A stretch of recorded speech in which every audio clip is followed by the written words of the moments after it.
Ontiveros, di ba? Nagkabukingan sila. Kasi may panakot si Sara Duterte kaya malakas loob niyan.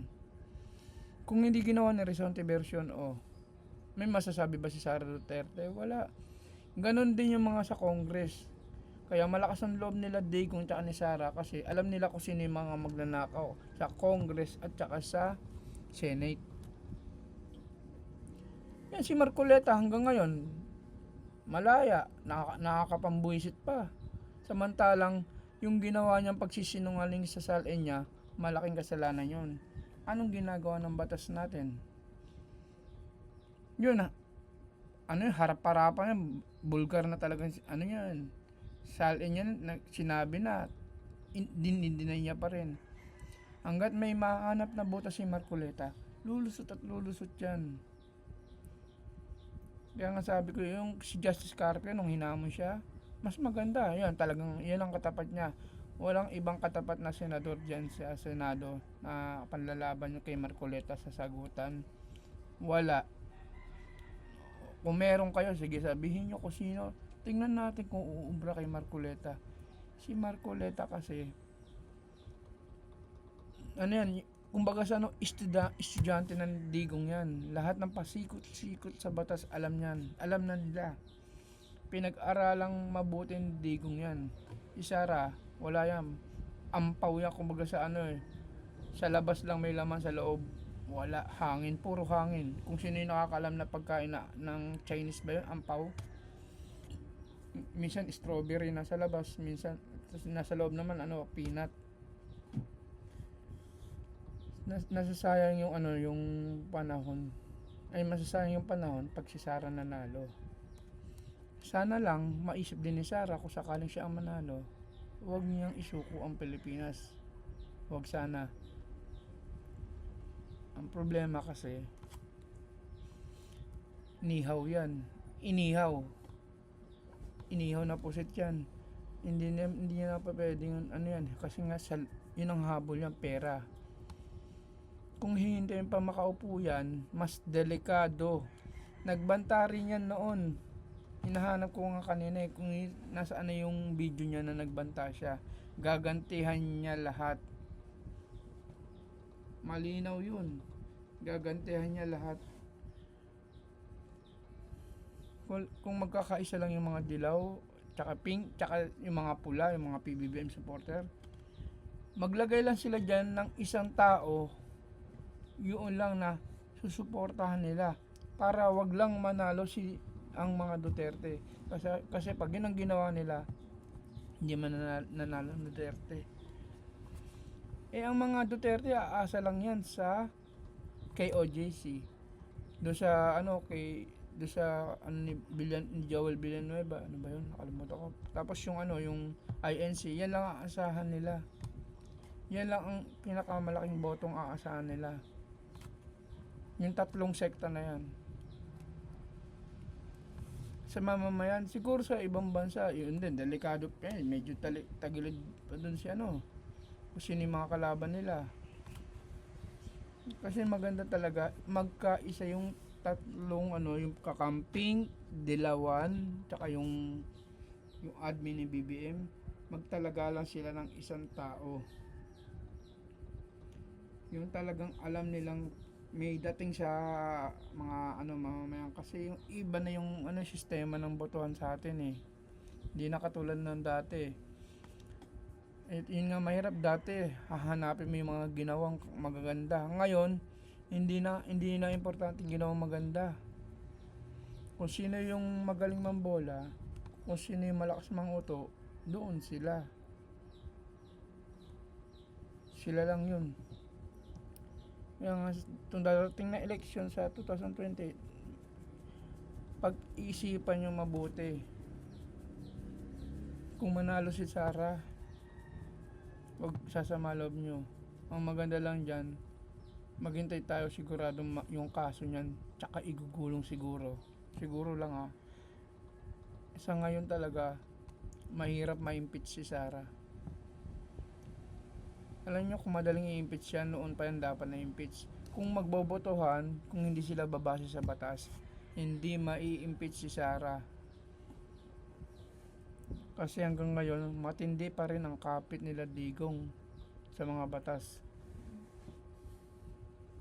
Tapos yung mga nagsasampa naman ng kaso, alam na nila yung sistema ng pag pag-impeach, pag-file, tsaka pagsampa. Pero pumapalpak pa rin.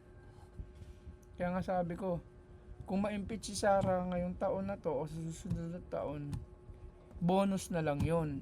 Isang malaking bonus para sa mga supporter ng BBM, sa mga dilawan tsaka sa mga pinklawan. Yung mga dilawan talagang ibinagsak ni Digong yan. Alam kasi ni Digong, si Marcos, yung loyalist, marami. Alam ni Digong yan. Pandagdag na lang niya yung 3 sekta tsaka yung DDS. Yan ang pandagdag na lang ni Digong. Etong si Sara hindi rin nag-iisip, kayabangan eh. Yan yung paulit-ulit sinasabi ni ano ba itong si Superboy ni Arroyo, si Mike Defensor. Yan yung paulit-ulit niya sinasabi. Delikado daw pag na-impeach si Sara kasi magkakagulo. Bakit ganun doon sa mga DOJ?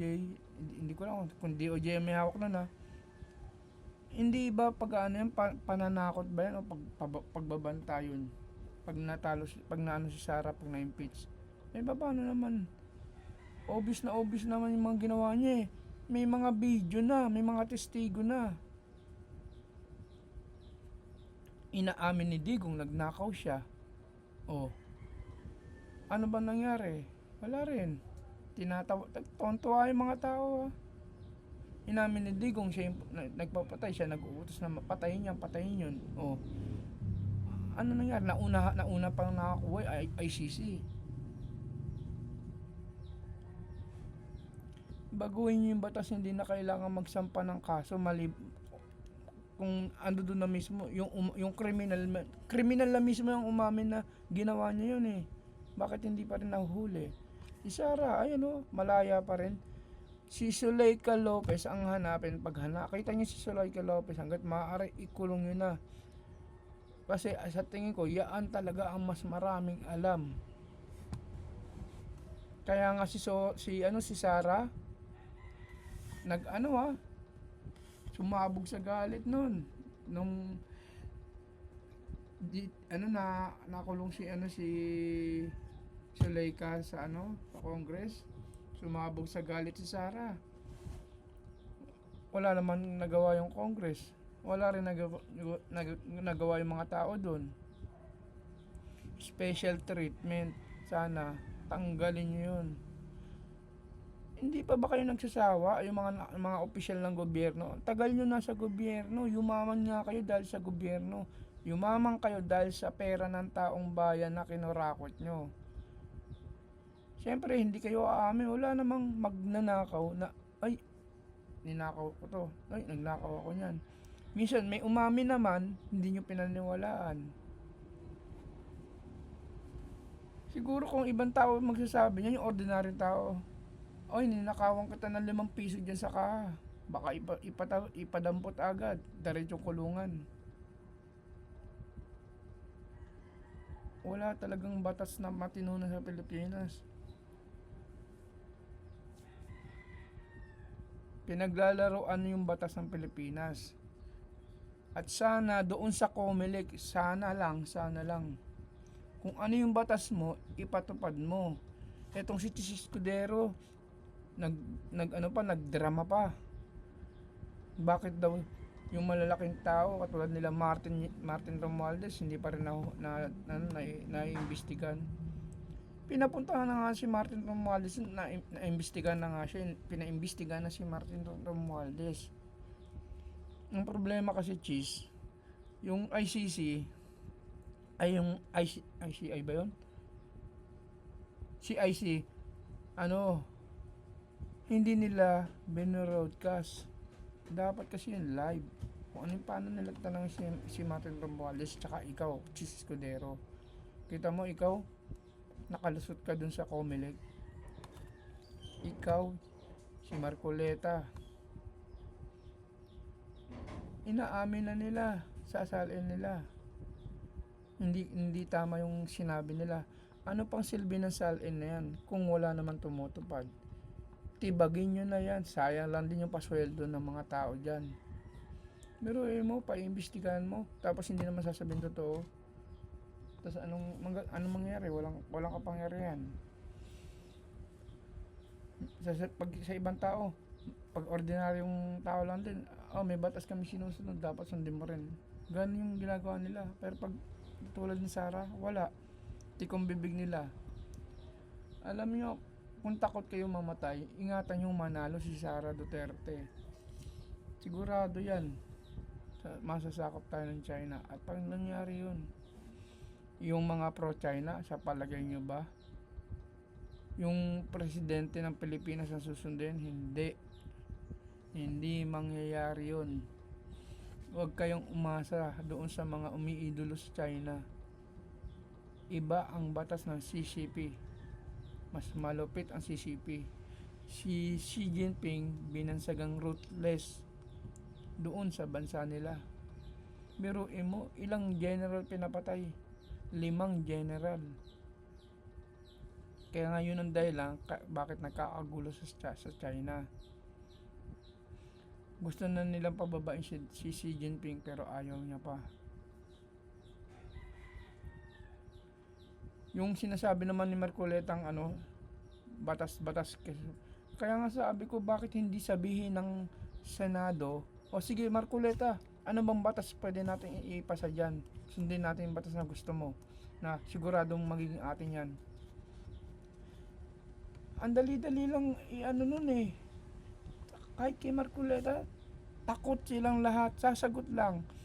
Tingnan mo si Marcoleta, anong panlaban sa kanila? Tinitira nga sila ni Marcoleta eh. Yun ang kulang sa kanila, yung babarahin si Marcoleta. Pag nabarahin si Marcoleta, kaya nga ayaw makapag-usap ni Marcoleta kay Tariela. Kasi kay Tariela, maraming beses na siyang binara ni Tariela. Eto naman si Bato, kung natatandaan nyo, bring it on. Ano nangyari? Nagtatago. Sabi-sabi pa lang yung na yun ha. Hindi pa naman yung nakita yung subpena. Pero nagtatago na siya. Ito si Vitaliano Aguirre, maganda kung hindi siya magtatago. Kasi simple yan. Huwag siya magtago. Hanggat maaga, ayusin niya yung problema. Kung matalo siya, at least maaga siya makukulong. Kung manalo siya, at least maaga na tapos. Kasi yung patatagalin mo pag tatago ka, kailan ka lalabas? Pag matanda ka na, pag hindi ka na makalakad, mas mahirap yun. Itong si sino pa ba tong mga senador ng mga Sipsip Sara? Si Joel Villanueva. Ano bang niya? Ginawa niya kasinungalingan. Yung sa flood control. May testigo na nga, inamin na nga, pero ano pang ginagawa? Dyan pa rin. Kasi pinoprotektahan ng Senate. Panoorin niyo yung interview kay Lacson. Pinoprotektahan nila kasi kapwa nila senador din daw. Sus, nakakabuisit lang talaga. Hindi naman pwede kasing pag binura mo yung mga yan, patay agad eh. Hindi eh. Pahihirapan ka muna eh. Pahihirapan muna yung mga tao sa Pilipinas eh. Yung NIMRA, yung sinisisi ni Marcoleta, walang mapa.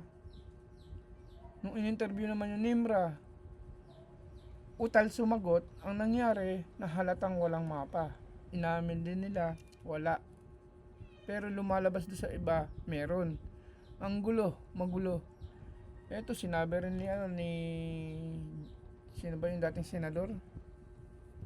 Si Tolentino, may mapa na daw. Kasi alam naman nilang mali sinasabi ni Marcoleta. Bakit pa sila pumayag na ipagkalat ni Marcoleta yung maling naratibo niya? Pwede naman nila doon pa lang kausapin na nila eh. Natutuwa sila pero ang daming taong nahihirapan kasi nagtatanong ano ba yung totoo. Kasi iba-iba yung kwento nila eh. Kung